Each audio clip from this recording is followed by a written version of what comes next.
LabCoatAgents. Jason Martin here. We're going to be talking with Wesley Rocha today, CEO of LinkU. And I got to tell you, I didn't come up with the topic, Wesley, but I love it. It's catchy. How to sell homes to leads that suck. What the heck does that mean? I'm dying to know. You got to tell me. I mean, I think I know what a bad lead is, but you can sell homes to them. Enlighten me about this. So Wesley Rocha with LinkU, we're going to dive deep onto what exactly that means. So let's just start right with that, Wes. Yeah, sure. So basically, one of the things I've been seeing a lot in the LabCoat community is people asking, hey, how's this company? How's ABC versus Zillow or Realtor.com or this, that, and the other? And the answers are very mixed. Like you get a lot of different people responding. A lot of people being like, oh yeah, I've tried them. Those leads suck. Oh, I tried this place. Theirs sucks too. Some people say, oh, I've had pretty good luck. It's just a mix of things. But a lot of times I see even clients that we worked with and whatnot in the past is the most common thing is they're getting leads from maybe Facebook or different places. And one of the most common complaints is that these leads suck. And that's what basically we're going to talk about is it the leads that suck or maybe is it something else? And we're going to dive into that and how you can still sell homes to them, even though they quote unquote suck. But don't 97 of 100 internet leads suck? I'm asking them. It's a real question. Yeah. So let's actually dive into that. So okay, good. That's what I want to know. So from that, right? What is the definition of suck? Well, it could be the agent's follow-up that sucks on 97 of 100 of those, but I don't know. So, but from the agent's perspective, why does the lead suck? They don't answer the call. Right. They're not pre-qualified. They don't know what neighborhood they want to be in. I could go down a list of 10 to 20. Yeah, well, you hit the most common ones. The most common one is going to be something like they don't answer their phone, they don't respond. What was the other one? Oh, they're not pre-qualified. Yep. They're not ready for 6 months. They're not ready till next year. They're all these different things, right? Loyalty, all this, a million different reasons. Probably the most common though is just simply not answering or not responding, and that sort of thing is going to be probably the most common. The other thing too is a lot of people are looking for like non-buyer leads, looking for listings. A lot of people are looking for, oh, how do I get a listing lead? But even then, even when you give those leads suck too. So the thing is, this is a theory I have about the whole thing. And like, okay, so in my business and in a lot of businesses, right, we were talking about before this, I've been in the game since 2003, right? Since working with real estate agents and their marketing. And we really focused on websites for a long time. So we did a lot of search engine optimization. We did a lot of Google pay-per-click, all these different things over the years for the agent, but also for my business, right? As an entrepreneur, and I've helped other small businesses, stuff like that. And really the interesting part is no matter what industry you go to, not just real estate, but the leads suck like pretty much everywhere. And so it was like, okay, well, why do they suck? Because for me, when I get a lead, my version of a sucky lead versus an agent's version of a sucky lead are two completely different things. So leads that suck for me would be if I'm marketing to real estate agents. I'll give you a perfect example. These are leads that suck to me.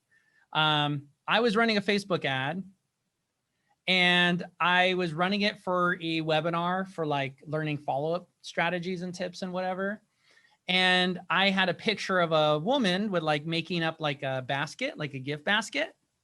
And this ad had actually done well for me in the past because it was like, hey, like there's other ways, like new ways to follow up. And, you know, gift baskets was a very old school way of follow up and dropping by and drop bys and things like that. They did that in The Office, right? Didn't they? If you watch the episodes of The Office, they were doing an entire episode on gift baskets. Right. They brought the big old gift basket, right? So Yep. it's a girl making a gift basket. Well, I get all these leads, right? I'm getting all these leads on Facebook. The cheapest leads I've got. I'm like, wow, this is great. I can't believe it. I hit it. Like I hit the mother load. I'm getting all these leads. And all these leads are registering for this webinar to teach follow-up. And the leads are costing me $2, which is great because normally I pay $15 to $20 per webinar registrant. So I'm like so excited. Well, once looking at it, it's like, wait a second. Like I start seeing a lot of comments on the post, a lot of people saying things like, oh, like, hey, how do I get one of those gift baskets? Or where do you get these from? I want to win one, and all these different things. So it turned out that all those people that were opting in thought they were opting in to win a gift basket. And so because they were opting in, Facebook was like, hey, these people are really into this ad. I'm going to find more people like this and give them to him. And so it just kept finding more and more people. Well, I had to turn the ad off because those leads did indeed suck, because none of them were real estate agents and they all just wanted free gift baskets, which gave me the idea is like, well, crap, like if I had a gift basket funnel, I can actually make some money. So those of you looking for a way, you know, gift basket leads very cheap on Facebook. And anyway, to me, those are leads that suck. Now, if they're a real estate agent and they register for my webinar, that's all they need to do is register and generally get an email or get a phone or both or whatever. I don't consider that a sucky lead. On the other side, a lot of agents, unfortunately, do consider that a sucky lead because they didn't respond, they didn't text, they didn't, but whatever. And a lot of times the agents never even contact the person. Or maybe they contact them once or send out one text or one email and the person didn't respond. So now it's a sucky lead. So my theory for this is like, well, why is the definition of like in the digital marketing space, because I'm very heavy in the digital marketing space, why is the definition of a sucky lead in this space very different from this space or this other industry, this other industry? And it's actually very interesting because a lot of these industries, including real estate, share the same sentiment to some of these leads. And the reason being is, at least my theory is, most agents start their career with like opportunities like referrals from people they know or sphere or family and friends and things like that. And they kind of get off the ground with that. Then a lot of agents are reliant on those referrals, which is great. And so they get referrals. Now, referral lead is a very different animal because you're talking about someone who's like, yeah, I have my neighbor sell it. She's ready to list her home or she wants to list. Great. You meet with her and for the most part, she's ready to go. Right. So it's a very good lead. Same thing with some of, not necessarily now so much, but before when like Zillow and realtor.com were like really giving out really good leads because those people were like hot and ready to go. So they'd be like, oh, these are good leads. So when you're kind of getting those leads and these referrals and stuff, and then Facebook comes along and then these other portals, which offer a variety of leads in all different areas or in their journey, or they're all the different places of their journey. Then when an agent gets these leads, well, they're nothing like the referral leads. They're nothing like these other opportunities they've got. So in comparison, they suck. But whether they be agents or teams or whatever, the people who have learned how to work these leads have found that they actually don't suck at all. And really what it comes down to is it comes down to what the agent was doing as their follow-up. It could have been the immediate follow-up, how and when they were calling and all these things. Well, digging deeper into that, we found that a lot of agents, when these leads would come in, would not contact the lead for potentially 2-3 days or even a week later. So even Zillow leads or even hot leads, when they would come in from the search engine through Zillow, through Facebook or whatever, if the lead wasn't contacted quickly, then what would happen is it actually end up start working with someone else. And so they'd basically ghost the initial agent or maybe whatever form they filled out. Okay. And so the leads suck. right? So we're going to go deeper on that, but I want to pause you because there's some folks that are on the line and going, okay, I get all of that. I do want to go deeper on that.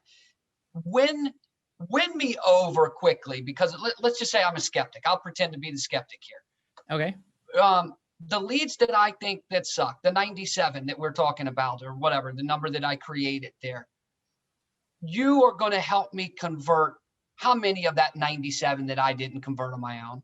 Like, tell me the numbers. You're a data guy. Are you going to add 10 to 15 deals a year into my pipeline because of your follow-up in your systems?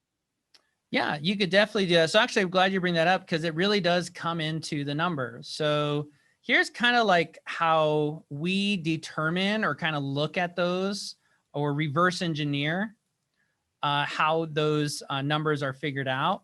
So let's just say we had 100 leads. Oops, I accidentally put a slash in there. Let's just say we had 100 leads. Okay. The biggest issue right out of the gate with most agents is how many of those people they attempt to reach right out of the gate. A lot of time this is low. It's like they reach a fourth of them or less. And so in the end, they end up with like no deals, right? You don't get any deals. Let me also go ahead and make these leads at least $10 each. Okay. All right. So the next thing is so you got to fix that. You got to respond to every single inquiry that comes in, and you got to, and you have to respond quickly, right? Less than 5 minutes, like a couple minutes. So assuming that's done, then the next focus is how many people are replying. So this percentage is going to change. The next thing that happens is a lot of agents are not tracking any of their progress or results in any of these stages. So if they are contacting the leads, the next step is, well, how many replied? What I'm finding is a lot of times just simply that first text, that first call, that first whatnot, communication, I guess, sometimes is what's wrong. And so when you have something broken there, then that causes a really low response rate. Now here, this is a somewhat of a low response rate, but I'm keeping it super conservative. So if I have these leads come in, you got 100, let's say it would really be odd if only 15 responded, but let's just say if only 15 responded. From those 15, you should get to appointments. Now, this is just like texting and automation. If you actually call the leads, you can get, and even if you just call them once, assuming you're calling after an immediate, like fast response, right? Like you call them an hour later, but after the automated response went out, you can up this to like 25% or higher. Okay. Right. So it's just a single call, maybe 1 to 2 calls up front when they're new, within 24, 48 hours. Remember, that's based on the automation reaching out, feeling personal. That's really key, as if you did reach out personally already within 5 minutes. This is just so to the user, to the consumer, they think this is your second or third time reaching out, right? From there, we'll go with how many people actually schedule an appointment with you from those 25. This could vary. It kind of just depends. Again, it depends on the agent, depending how good they are with getting them to that next step. A lot of times, and this is where a lot of people get held up, is the leads say they're just looking. Like that's the most common thing. They don't need an agent right now. They're just looking. They're just whatever. Well, remember, what is the most common thing that everybody says when you walk into a store and someone asks if you need help? Even if you're in a Home Depot. How can I help you? Well, no, and then what do you respond, right? I'm fine, thank you. Yeah, I'm fine, thank you, just looking. And I don't know about you. Frankly, if I'm in a Home Depot, I got a better chance of finding the screws in the lumber myself than asking some of the guys that are working there. But that's a side conversation. Hey, let me pause you for a second. Alex wanted to ask a question, and I think I know where you're going with this, Alex. Alex said, is it 5 minutes or 24 to 48 hours for the first call? And I think it's, you tell me, but it's under 5. Yeah, right? so 5 minutes has to happen in 5 minutes, the first contact. What we do with our system, for example, is you may have an ISA that does it. Some people, ISA is an inside sales agent. They make the reach out. There's services that do it. We'll basically text or call immediately within that 5 minutes. In our system, we just have an automation. So the automation is a text that's like, seems like it's from you, or an email or a voicemail that goes within 5 minutes. So as far as the contact's concerned, you did reach out to them within less than 5 minutes. And then that buys our agent time to actually, when they get around, because they might be an appointment, they might be busy, they might be whatever, to actually, when they do get time later that day, within that 24 hours, for example, to actually call the lead and be like, hey, not sure if you got my message earlier. But remember, they're only calling people who didn't reply, because you're going to get a percentage that reply to the automations. Make sense? Okay. So yeah, just to clarify on that. Yep. If we need a further, Alex, if you want a deeper question on that, we can field that as well. Alex said, got it. Thank you. So we're good. Great. So the next piece then is, yeah, so we have to remember that everybody's pretty much 90-something% of the people are going to say, I'm fine, I'm just looking. I mean, I know when I walk into whatever store, it could be a Home Depot, whatever, even though I am like, I don't know where the screws are, I don't know where this thing is, they'll be like, oh, you need help? Like, oh, no, I'm just looking. It's like an auto response. It's like our auto responder programmed into our brain is to say you're just looking and whatever. In fact, this has actually happened to me, and maybe you can relate. I've literally done that. Someone will be like, oh, do you need help something? And I do need help. Like, I totally can't find it. I have no idea. They're like, oh, do you need help? And I'm like, oh, no, I'm just looking. And they'll be like, oh, crap. No, I do. Ah, damn it, they're gone. Like, because it's just an auto responder to any kind of sales anything. So that's something that you have to remember when you're going after any kind of lead. Like, you do it too, right? Yep. So knowing that, when you are reaching out and you are, if they do answer, they do respond, and they're going to say just looking, that next response is very important, right? So if someone were to say, I'll just give you kind of an example, spitball a little bit, like, oh yeah, of course, I understand. Was there a particular area that you were considering, or just some kind of follow-up question that you acknowledge that, yeah, I understand you're just looking, totally. Maybe what category are you looking at, and you've had some stores do that. You have to be careful. You don't want to go like totally like, oh my God, like pressure, but just at least that one follow-up question, a good question to open that conversation up. And you'll find, well, we're looking for this, or we're looking for this budget, or whatever it may be, right? Even though they're just looking. So from there, let's go back to the calculator. Yep. Okay. So back to the calculator that's where this is going to be really affected, is what's this response rate. So even if I just left that here, we're still looking at, or even if I can up that 20% by just getting really good at that, or even just half of that, then let's say I get 4 appointments. And then obviously from the appointment, how many turn into deals? And again, I've had people say, oh, if I get an appointment with them, I close 75%, 50%, 30%, whatever your close rate is once you actually have a decent appointment. And so those are, let's say you get 2 deals off of that. Well, 2 deals, if you've got I'll just say $8,000 average commission and $1,000 ad spend, is a pretty damn good return on investment, right? Yep. Right. So no matter how you play with the math, even if you play with these numbers to go like even somewhat lower, and like you're just like okay at doing it, you still could actually make money off of them. And this is how Zillow kind of works as well, and any of these other lead providers, is they already know this, right? They know what your commission is. They know what you need to convert. So you'll have we have clients who will pay $250, like they didn't think of it before, but when you really look at it, they're paying anywhere from $250 to $500 per lead for Zillow. And it still makes sense for them because they're closing an $8,000 deal or $12,000, commission or whatnot, right? And so they still pay it. But yet these same people will not spend $20 per lead on a Facebook lead, right? Because it's not a good lead. That's the pushback. It's not a good lead. Exactly. Yeah. Okay. And so what ends up happening is you're kind of like, what you're doing is you're paying this premium for these leads that seem like they're way better, but really they're not like 100 times better. If anything, they're maybe just a little bit better. So what you want to think about is, how do I then take that same approach where I'm getting the leads directly instead of Zillow?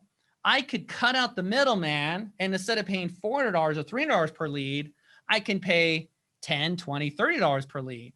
Then now you're getting me excited. So now you're starting to win me over. Remember, I'm a skeptic here. So now you're starting to get me excited. So I can turn the dial up on my spend to however many leads I want if I feel good about the back end support, and if I feel good about the back end support in a way that it is not Jason on the phone calling, Jason texting, right. and so you are essentially, and correct me if I'm wrong, you're weeding through the real leads here for us, and you're teeing up real leads. And as we cut through that, once you've weeded through it, compare that, your weeding process, as I'll call it, to a Zillow lead. The conversion rate after you've weeded through the bad ones becomes what? So I can do it for cheaper? So what you're really doing is you're cutting your costs. So like, for example, I had a client, she was spending like $4,000 or $5,000 on Zillow, and she would get X number leads. I think it came out to like 12 or 15 leads. Now they were good, and she was doing good enough where she got enough deals from them because they were really hot. Remember, these are leads that were all the way up the chain. So what you're doing is you're paying a very hefty premium to get these deals from these leads that are up, like way up, ready to go, right? Yeah. But if you could do that yourself without necessarily do it yourself per se, then you could actually take a huge discount on the leads, get way more of them, and then actually you can pick and choose. You can send to referral. You can actually build a team. You can do all kinds of things. You have your options become open, which you can't do at $500 a lead. Let me show you some numbers again, or I'm going to break this down to something very interesting. And this is something really big in digital marketing, which I'm kind of exposing you guys to this other industry, right? In digital marketing and even other business, when you look at a phone company, when you look at iPhone, you look at Verizon, look at these people, you go look at Netflix. How are they able to do this and lose money on the initial lead? How are they able to do that? Well, it's because they understand the cost per acquisition of their customer. And this is something agents just don't understand. Agents will give away commission. I saw an ad the other day say like, oh, well, we don't charge you. You just give us a piece of your commission at the end. And agents are like, yeah, I'll do that, because they don't understand what the hell they're doing. They don't understand the lead game. So they'd rather pay a premium, pay this huge amount at the end, but this is what it looks like on the back end. This is why with the right vetting process, those companies can do that, why they do it. So they look at it this way. Okay, if I can get these leads at X amount of dollars, 100, $10 each or $20 each, let me just show you this. Right now we're up, right? So I spent $1,000 and let's say I convert, 1 to 2%. I'm at 10 grand, up to more than that, right? Even if I spent $30 per lead, and most agents would be like, oh, what? Stop the campaign. No, I can't do it. Stop the campaign. $3,000 a month for 100 leads. I can't do it. But technically you're still up, right? So I spent $30 at 100 leads. My commissions, 8K. These are all using percentages. So that's why it affects makes the commission like that. Anyways, that's where I'm at, right? So that's how much it costs. For a second, because I know some people are asking the same question I am. Do you do anything, like if somebody's out there and wants a turnkey solution? First off, nothing's really turnkey 100%. I don't believe that. There's got to be some effort into it. So I don't want to mislead anybody.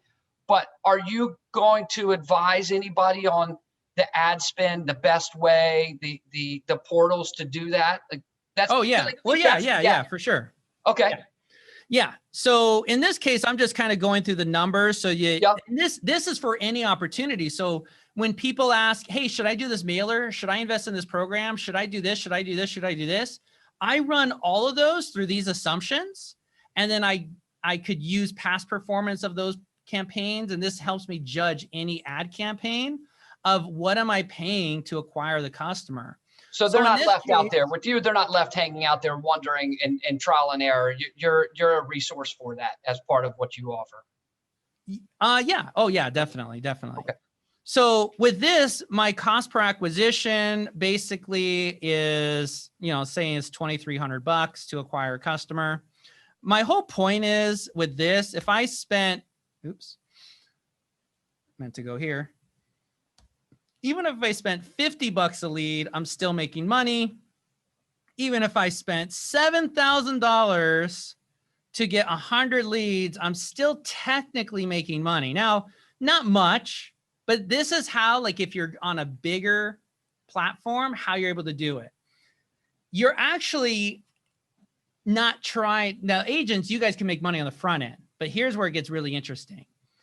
If your competitors are really good, and some of them are, luckily there's only a small fraction of agents that do this, or teams or whatnot that do this. But what they do is they'll actually spend a lot of money up front. This is what Open Door, this is what all these other companies are doing. And this is the part where like, I don't get it. I don't get how it makes sense. Here's how it makes sense.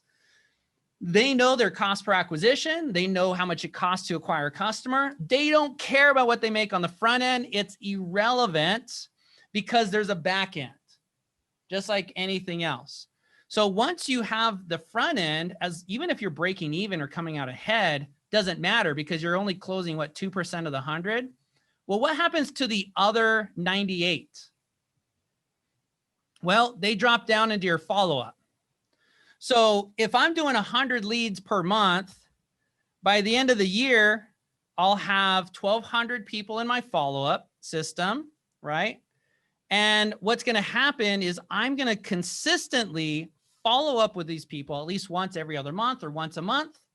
And what that's going to do on the back end is that's going to generate me an additional 4 transactions. So I already paid for these leads on the front.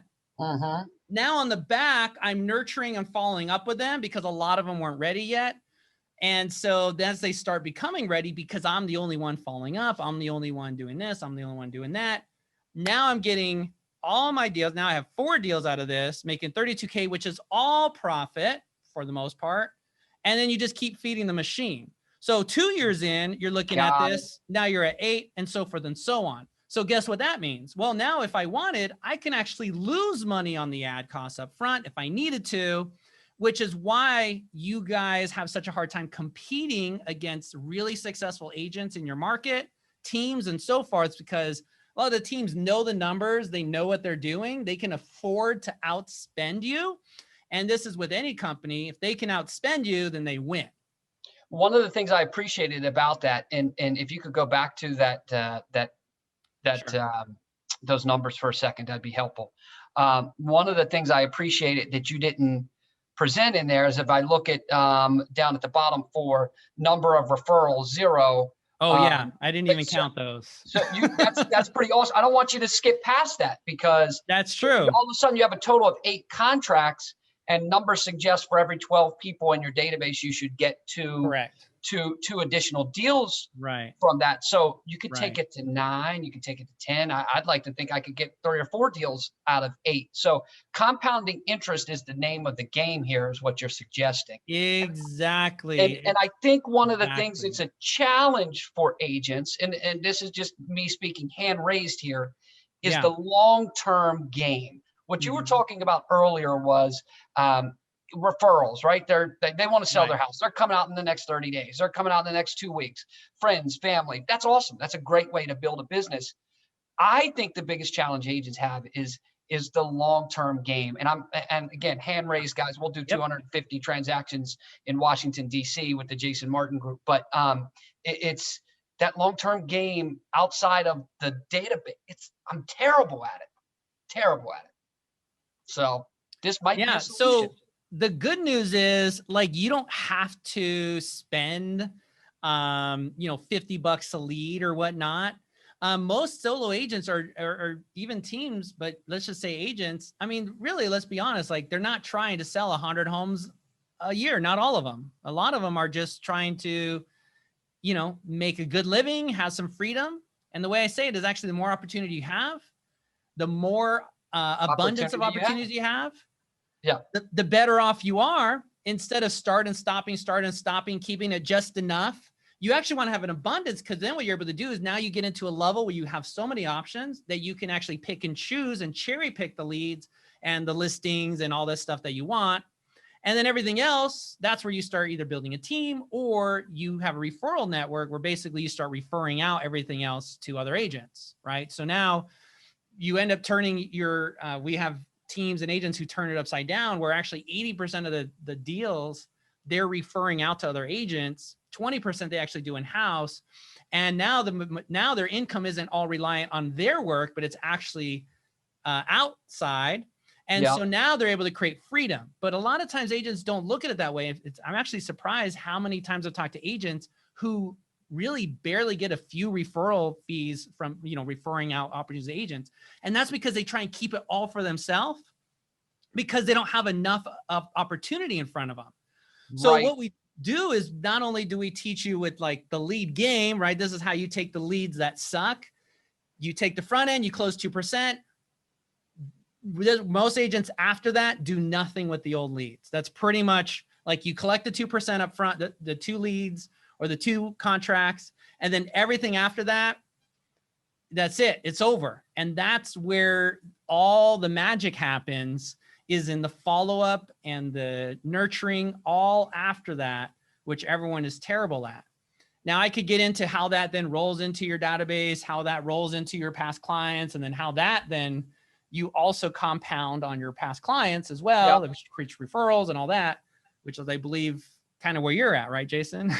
Yeah, but well, it's really, this is a fascinating conversation, because I think you're taking me down the path of rethinking leads as how I've known it for 20 years, quite frankly. But we do have a question, Wes, from Facebook. What they said, would you recommend a CRM? I have my favorite, but I'll let you jump on it first. Yeah, honestly, I don't have a specific CRM I recommend. The reason being is because we work with people who have all kinds of CRMs. And I would say probably 90% of the people, 9 out of 10, so anywhere from 80–90% of people aren't using whatever CRM they have access to, which is usually a KV Core, a Follow Up Boss, a Command, whatever it is, because usually your broker or someone gives you access to a CRM.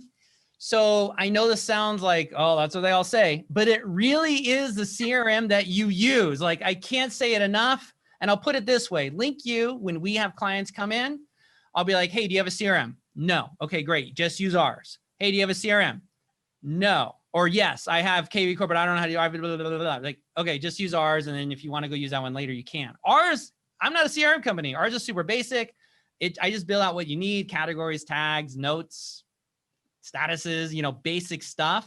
Made it very easy, but people use it. And so if they're using it, I'm like, dude, like, that's all I can ask for. I love that question. They'll go use the other stuff. And trust me, all the other CRMs, they're way better, but I can't say they're necessarily way easier. I can't say they're way more usable. Yeah, it's just about what you're going to use. Honestly. Yeah, and I'll jump on with that. We close a lot of deals each year, and we use Follow Up Boss. And my favorite feature in Follow Up Boss, and this is not a plug for them, but I do enjoy them. Yeah, is task. I assign myself tasks. So I go in each day and it shows my past task, my future task, and today's task. Those 3 categories. The simplicity of that is why I use that database. And it does a bunch of other things that I don't utilize, some of our team members do. But like, that's how simple it needs to be in my world. And so if you're thinking about a CRM, we probably had a bunch of conversations on LabCoat about this, but don't overcomplicate it. Get something that you can work with, and exactly. I'm with you. Yeah, whatever's comfortable, like you have to, it has to, I would say it should feel intuitive to you.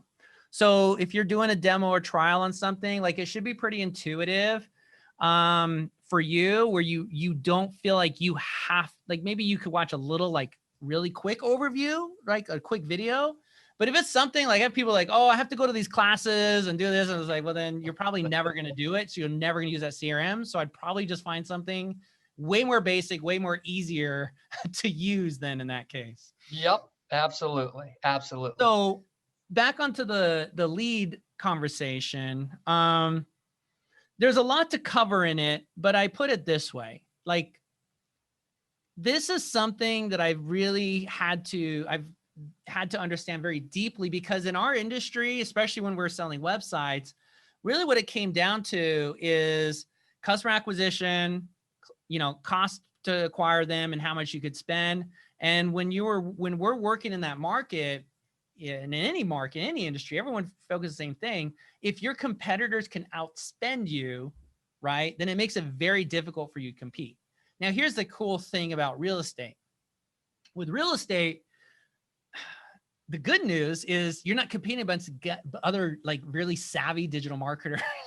You're competing against a bunch of other agents, which also have no idea how this works. A very small percentage actually do, which leaves, and then what are the chances that they're in your town, right? Even less. So you have a very good chance to get in and really still, even now, make it work. I always joke, I was like, dude, I paid $20 to $25 per registrant just to attend a webinar to eventually buy a $99 a month software or $997 a year. And we don't sell it anymore. But the point is, I was still breaking even or making money. And that's on that. So you could absolutely afford. I mean, sometimes I'm jealous because the real estate leads that come in, usually they're for listings or listing a list of listings, things like that. You're talking about $3, $4, $5, $10. Like, do you have any idea what I would give to get $3, $5? I'd probably be a millionaire. I'd be sitting on the beach right now if I had those lead costs for myself, right? So you actually have a great opportunity. This is also a great way to get yourself into other higher end markets. Some people say, well, the list price. Well, you can promote listings at higher end list prices and actually start moving into those higher end markets to start repositioning yourself. How do you do it? That's how you do. You start marketing higher end properties, right? Once you're marketing higher end properties, guess what? Your past clients now become higher end past clients, which then refer higher end things. You can keep climbing the stairs up that way. But in any case, because I came from digital marketing, because I come from those are just leads in general, I learned to make the most out of them. Like we all have to do in this space, in multiple industries. And like I said, in real estate, I feel like because most of the business comes from referrals, friends and stuff out of the gate, playing in that lead game is very foreign because those leads are not like what you're used to getting. They're a little scarier. You're not really sure. And because you're not really tracking numbers and stuff like that, even more, it feels like you don't know what's really happening. And because the follow-up fails, then you're also not closing more than the 1% to 2%. And so all of those factors adding up essentially causes you to kind of like tap out too early, give up of the lead game. And I always put it this way, like I call it the game. It's a lead gen game. You have to know how to play. And the way I explain it is, look, if you were trying to go play Monopoly and you didn't know any of the rules and you sat down and started buying stuff and spending money, you think you're gonna go bankrupt or you think you're gonna win? I'll take Boardwalk Place, please. And so that's pretty much it. Yeah, you might get beginner's luck. You might win a couple, but you're not going to win consistently unless you know the rules and you know the strategies. And so that's the idea. And once you understand just a few of these things, not even all of them, you only have to understand like 25% of what I told you. And you can actually still win at the game by just doing it consistently. All right, so I have two questions for you. And by the way, guys, you can watch the replay of this on YouTube. So if you want to see it again, you can check it out on YouTube. Time on task. How much, if I'm the agent here, and I am the agent. So let's talk about 100 leads a month. I like that as an example again. Yeah. As you're helping me with them, how much time am I actually spending on follow-up personally? Actually, like, okay, so with our program, basically what we found is nobody wants to follow up with the leads, right? We know that. We already know that. It's very hard to get people to do any of the follow-up, even with their past clients. It's very hard. So essentially what we ended up doing is we created a program where we either do it for you. So we have a done for you. We handle all the done for you follow-up, or a hybrid where we basically take you through take you by the hand basically in setting up our platform. But in addition, setting up all the systems necessary so you can have the automation where you need it. And then you also know what you're doing as well. And then we also handle all the lead gen, stuff like that. I believe the question was, how do you find the time? Well, I would say the time really that you're spending is this. Lead comes in, automation handles the initial response, right? Automation handles the initial response. Then there's also an option to have an ISA or virtual ISA handle the initial responses, basically to move them further up the ladder. And then from there, you might do, if you don't have an ISA, you would call all the leads. So what is it, 100 leads? So what is that, like 5 to 7 leads a day? You would call each one once. That's it. And then you let the automation take it from there. Once the automation takes over, then all you're doing at that point, you're only responding to the people who respond back that they're interested or requesting. So real time, 30 to 45 minutes a day on the 5 to 7, 30 to 45 minutes a day on the follow-up. That picks up speed as the database gets bigger and bigger and bigger. And then you start to or some people, they literally, like, they're so busy, they don't even make the calls. They just only work with the people who responded to the automation. Yep. And that's fine too. It just kind of depends, right? So if you're super busy, you can do that. Again, it's all about having the abundance opportunity where you can pick and choose kind of what you're going to do, what you're not going to do. Obviously, there's always optimization of ways that you can do it. If you have someone calling, even if it's not you, or if you have those resources, or an ISA, like we have a partnership with like Verse and some other things where you can connect with where they will follow up for you and all that. But it doesn't have to be much time. We really try and focus a lot on the hybrid to take as much of that, and the system, should I say, the automation, to take as much of that off your plate.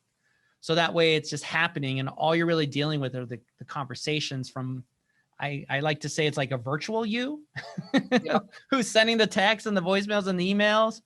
Like, you're not doing it, the system's doing it as if it were you.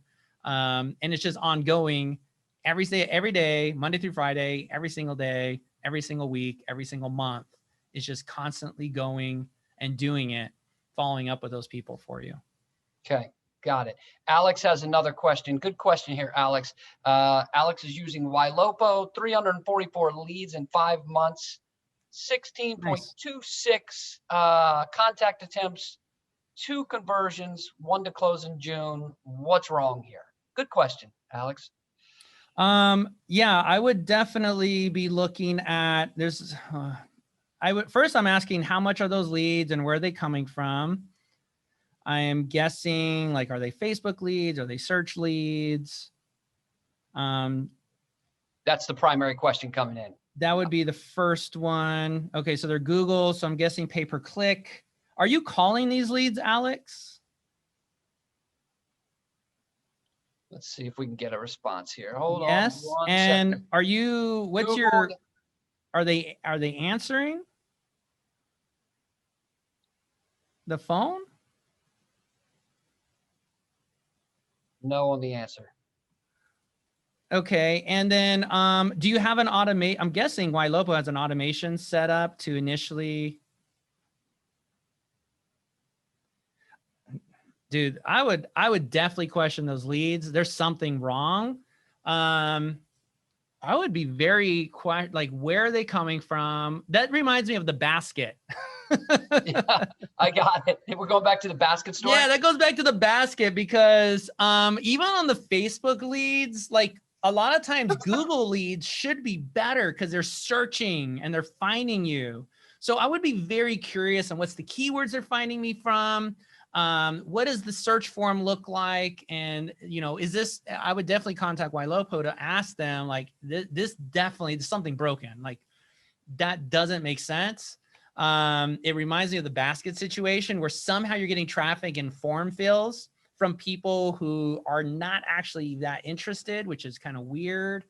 Or something else in the process is broken. So, or what else they could do? Or what else Alex could do, Wes? I got an idea. Would you like to know what that is? He could contact you directly and figure some of this stuff out. That's what we're here for today. So yeah, that is true. That is true. So with our program, we do offer, like I was telling Matt, or it's not Martin. Alex said that's why he's here. I love it. That's awesome. Yeah, exactly. So that's what I was telling Jason earlier is we're 90% follow-up, 10% lead gen, because the follow-up is the most important part. The relationships, the past clients, all of that, referrals and everything is the most important part. Eventually, once you get to a point, you technically won't need to buy leads anymore because you'll have all the opportunity you need on referrals. And the only reason you would ever buy leads is to grow to the next level. Does that make sense? Ah, that's the bread and butter right there. You turn it on when you need it, and it goes to a spot if you're trying to grow, it. like if you're trying to grow a team, you're trying to grow market, any of that, like you would just keep your leads running, so you can grow. Or the other reason is to give yourself opportunity. I have a guy we work with. He's a team lead. He literally just keeps his leads running. He cherry picks every listing lead and then gives all the rest to his team. So, and he doesn't take every listing because they have to be a certain price range for him to do it. So sure, you start creating choice and freedom. That's how you get freedom as a real estate agent. It's not by doing all the things that you think you're supposed to be doing, which is kind of crazy. Perfect. So if somebody wants to connect with you, Wes, and I got one more question before we wrap up, but if somebody wants to connect with you, where are they going to find you? What else do we need to know about LinkU? What else do we need to know about you? And finally, what did I not ask that you wanted to touch on? Yeah. So I'll say this, guys. If you are interested in learning, not just learning, but actually doing this stuff, actually implementing this and what you've learned and having someone there to kind of guide you and help you the entire way, I created this program. It's called Hybrid. It's for the ultimate follow-up machine. And that's basically what we do. We help you build the ultimate follow-up machine so that you have all the pieces you need, not just to generate, or follow up with your past clients and your sphere of influence and all that stuff that you're supposed to be doing, old leads, all that, but also how to generate some of those new leads if you need to supplement your database, if you need to grow your database a little bit, how to do that. We actually cover, we do all the tech stuff. So we actually set up the ads, we set up those things. And then all you do is press some buttons there in the software. There it is. Key pieces there is we go a little bit further because a lot of times people will still buy the program and not necessarily do what is necessary to implement it. So we do offer a done for you program where if you're like super busy, you're kind of on the verge of needing a system and not quite there, we have that. But we also have this hybrid program, which either way you can put the same application, where we will literally guide you through every step of the way. We have people who work with you, on the phone. We do the implementation on the tech side. And the most important part is not like you're just handed the system. It's like week by week, it's a very specific model to like get it launched within 60 to 90 days. And then once it's up, it's just really kind of a maintenance at that point. And then it's running. And that's it. Like you could literally drop you could probably drop everything else you're doing and just do these three things and you'll sell more homes and all right. I'm going to set up a consultation. I went from skeptic to you're going to be hearing from me, Wes. Do we have any promotions for LabCoatAgents or anything like that working? Or yeah, so here's how it works. Like there is an application process because we want to make sure that this is a good fit. We do need you to have a certain number of contacts in your database. It does have to just make sense. So you'll fill out the application, which they went ahead and put a link in there. From the application, just let them know like on your appointment that you're in LabCoat, and then they will give you a discount or some other bonus that we have set aside. Unfortunately, I can't get to the specifics of those because again, it's application process. So I can tell you though that it is a significant bonus and discount when you sign up actually just fill out the application. And the reason for that is because once we talk to you, we could get a better feel for exactly where you are, what you need to start on. And then depending on where that is, the special would vary obviously from there. Got it. Well, listen, I appreciate your time, and it's been super, super helpful, guys. And if you want to check in with Wesley at LinkU, we put it out there for you guys to check in on it. And I'm curious, my friend, and I appreciate your time. Anything I missed that you want to cover real quick before we wrap up, or did we pretty much touch on it all? No, I mean, that's pretty much it. So yeah, if you guys, I guess I can't stress it enough, as far as like, just whether you want to get in the lead game or you just want to get better at follow-up, either way, if it's something where you feel like you're kind of stuck, or you're just kind of like can't quite get over that hump to that next level, more than likely it's going to be in your follow-up, not your leads, more than anything. Even if you are getting leads now or whatever, it's going to be in your follow-up. And then we can kind of dig deep and see exactly what it may be and see if there's a way that we can help you, or if not, at least put you on the right direction. Like Alex, for example, he may just need to figure out what that thing is, and a little one-on-one time might help him. There you go. And I love that approach. That's a genuine approach from maybe you just need this subtle tweak versus the entire thing. So exactly. Because yeah, we don't put everybody on it if it's not a right fit, if it doesn't make sense for you. It's been a treat, my man. I appreciate it. And thank you, LabCoatAgents, for checking us out. And same here. Yeah, Jan. So at least 100, 150 ideally. What was the question? I missed it. Oh, she said, how many contacts do you have to get started? So I recommend about 100, 150. If you don't have that many, I will just put this.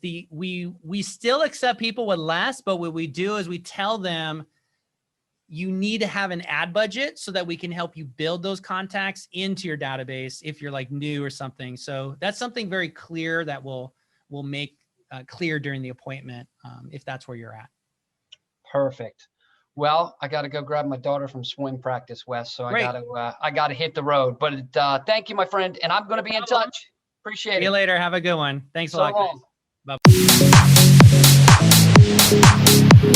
Bye.